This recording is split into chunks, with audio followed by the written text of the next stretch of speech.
जिंदगी के डोर के सवाल जवाब के अगले एपिसोड में आपका स्वागत है।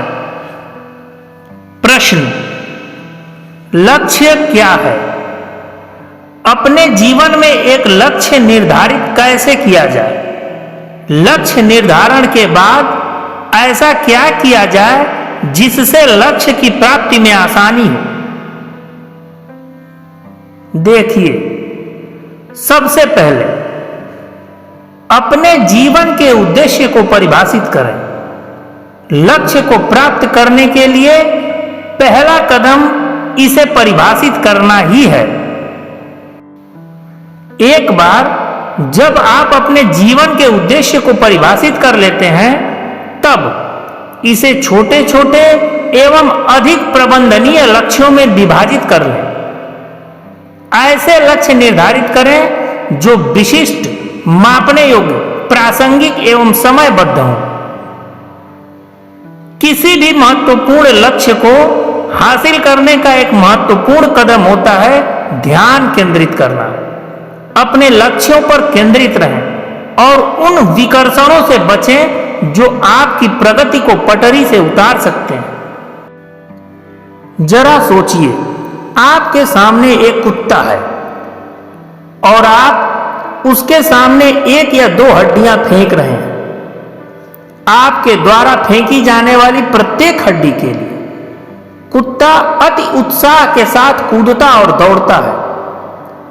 ऐसा आप एक बार करें या 100 बार, कुत्ते के जोश में कमी नहीं आएगी। अब कल्पना करें कि आपके सामने एक शेर बैठा है। आपने शेर के सामने एक हड्डी फेंकी। यह आपके द्वारा फेंकी गई हड्डी के पीछे भागने में पूरी तरह उदासीन दिखेगा। ऐसा क्यों? क्योंकि शेर के सामने आप बैठे हैं और आपके शरीर में एक दो नहीं बल्कि पूरी हड्डियों का बंडल भरा पड़ा है। भला वो आपके शरीर की तरफ से ध्यान हटाकर आपके द्वारा फेंकी गई 2-3 हड्डियों की तरफ क्यों आकर्षित होगा? उसका ध्यान तो आपको पूरी तरह निवाला बनाना है, न कि छोटी छोटी हड्डियों को खाना। ऐसे ही आप या तो हर उस चीज के पीछे भाग सकते हैं और अनुसरण कर सकते हैं जो आपको विचलित करती है, या फिर चुन सकते हैं आप शेर की तरह बड़े अवसर को ध्यान में रखना, तुच्छ चीजों का पीछा नहीं करना, अपना ध्यान बड़ी चीजों पे लगाना। कुछ बनना चाहते हैं तो एक लक्ष्य तय करिए, उसे पूरा करने के लिए ईमानदारी से प्रयास करिए और किसी अन्य बातों की तरफ आकर्षित होने से बचिए।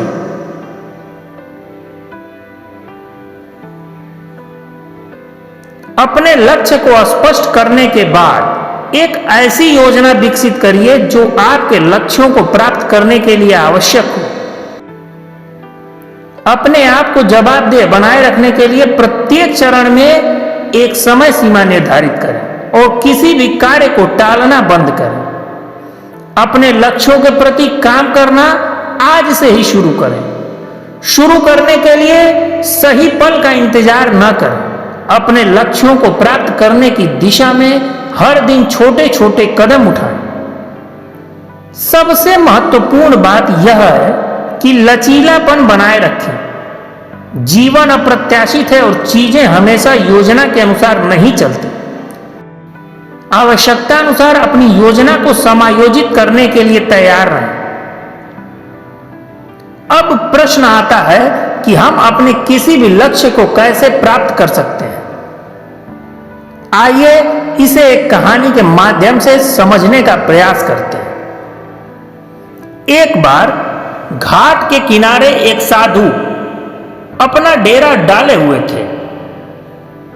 वह वहीं बैठे रहते और बैठे बैठे एकाएक चिल्ला उठते, जो चाहोगे वो पाओगे। कई लोग उस रास्ते से गुजरते थे। साधु को ऐसे चिल्लाते देख लोग उन्हें पागल समझ लेते थे।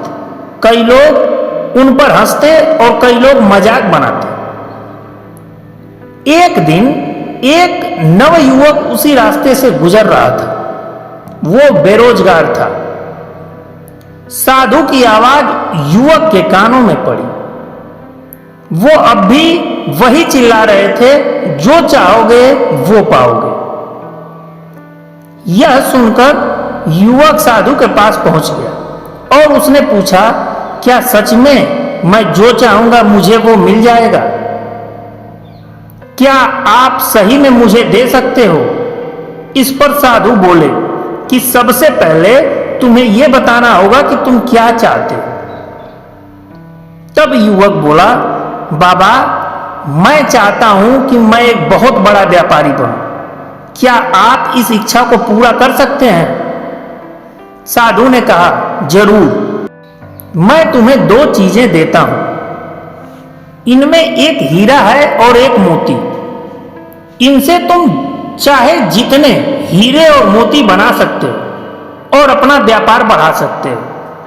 यह सुनकर युवक बेहद खुश हो गया।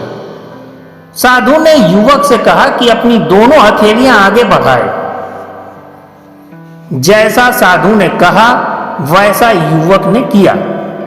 साधु ने युवक की पहली हथेली पर अपना हाथ रखा और फिर कहा, यह लो सबसे अनमोल हीरा।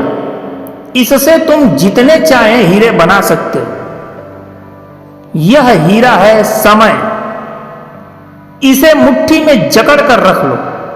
इसे कभी हाथ से निकलने मत देना। फिर साधु ने युवक की दूसरी हथेली पर अपना दूसरा हाथ रखा और कहा कि अगर किसी भी काम में समय लग रहा हो तो इस मोती को धारण कर लेना। और यह मोती है धैर्य। इससे तुम जो चाहोगे वो हासिल कर पाओगे। साधु की बातें सुनकर युवक ने धन्यवाद किया और वहां से चल दिया। उसे दो गुरु मंत्र मिले थे। उसने सोच लिया था कि वो समय नहीं गंवाएगा और धैर्य से काम लेगा। कुछ ही समय बाद युवक एक कामयाब और प्रसिद्ध व्यापारी बना। अगर आप कोई लक्ष्य प्राप्त करना चाहते हैं तो आपको समय और धैर्य दोनों की आवश्यकता होगी। बिना समय व्यर्थ किए अपने लक्ष्य की ओर बढ़ो। साथ ही किसी भी समय में अपने धैर्य का दामन न छोड़ें। दृढ़ता और दृढ़ संकल्प के साथ आप अपने लक्ष्य को प्राप्त कर सकते हैं और एक पूर्ण जीवन जी सकते हैं। इसके लिए कड़ी मेहनत, प्रतिबद्धता और धैर्य की आवश्यकता होती है। कभी यदि आपसे हार का सामना हो जाए तो याद रखें, हारने पर कभी लक्ष्य नहीं बदला जाता। बदला जाता है तो केवल रास्ता।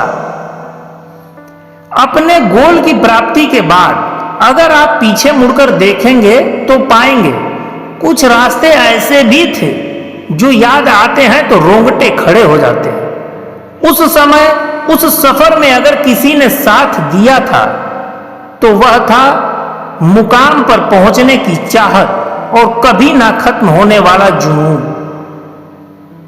कुछ लोग केवल अपने लक्ष्य और सपनों के बारे में ही विचार करते रह जाते हैं। इतना ही नहीं, ज्यादातर लोग अपने लक्ष्य भी बड़े निर्धारित कर लेते हैं, लेकिन बाद में वो उसके बारे में नकारात्मक सोचना शुरू कर देते हैं। उनका सोचना होता है कि शायद वो इसके लायक हैं ही नहीं, या फिर इस चीज में उनके पास योग्यता ही नहीं। एक बात आप हमेशा याद रखना कि इस दुनिया में कोई भी व्यक्ति शुरुआत में किसी चीज के योग्य नहीं होता, लेकिन प्रयास और लगातार अभ्यास करते रहने से वो चीज उसके स्वभाव में आ जाती है और वो उसमें महारत हासिल कर लेता है। ईमानदारी के साथ पूर्ण समर्पण, यह जीवन में किसी भी समस्या का समाधान है। प्राचीन समय में हमारे देश में भरत नाम के एक सम्राट रहते थे। वे बड़े ही सुयोग्य और प्रतापी राजा थे। राजा भरत शासन करते हुए भी कठोर तपस्या में लीन रहा करते थे। इस वजह से वे काफी दुर्बल हो गए थे। एक दिन उनके पास एक किसान आया और पूछने लगा, महाराज आप इतने यशस्वी राजा हैं और आपकी जिम्मेदारियां भी बहुत ज्यादा हैं। इसके बावजूद आप इस दशा में कैसे तपस्या कर पाते हैं? राजा भरत ने किसान को तेल से भरा एक कटोरा देते हुए बोला कि तुम इसे सेना की छावनी में लेकर जाओ। मैं तुम्हारे साथ सिपाहियों को भेज रहा हूं जो तुम्हें सब कुछ बता देंगे, परंतु इस बात का ध्यान रहे कि कटोरे से एक बूंद तेल बाहर गिरा तो परिणाम स्वरूप तुम्हें मृत्यु दंड दिया जाएगा। यह सुनकर किसान बहुत डर गया। सिपाही किसान को लेकर सेना की छावनी में पहुंच गए। छावनी में हजारों हाथी, लाखों घोड़े और तरह तरह के हथियार जिन्हें देखकर कोई भी आश्चर्यचकित हो जाए, परंतु किसान का सारा ध्यान तो तेल के कटोरे पर ही था कि कहीं तेल न गिर जाए। किसान छावनी में घूमकर वापस राजा भरत के पास आया। राजा ने किसान से पूछा कि छावनी में तुम्हें क्या पसंद आया, उसमें से तुम क्या अपने पास रखना चाहते हो? राजा की बात सुनकर किसान ने कहा, महाराज, मैंने देखा तो सब कुछ, लेकिन मेरा ध्यान इस कटोरे पर ही केंद्रित था। किसान की बात सुनकर राजा मुस्कुराए और बोले, इसी तरह राज्य कार्य करते हुए मेरा सारा ध्यान मेरी आत्मा में लीन रहता है। यही मेरे जीवन का लक्ष्य है। इस कहानी से हमें यह शिक्षा मिली कि जीवन में किसी भी कार्य को करते समय पूर्ण समर्पण भाव ही सफलता की कुंजी है।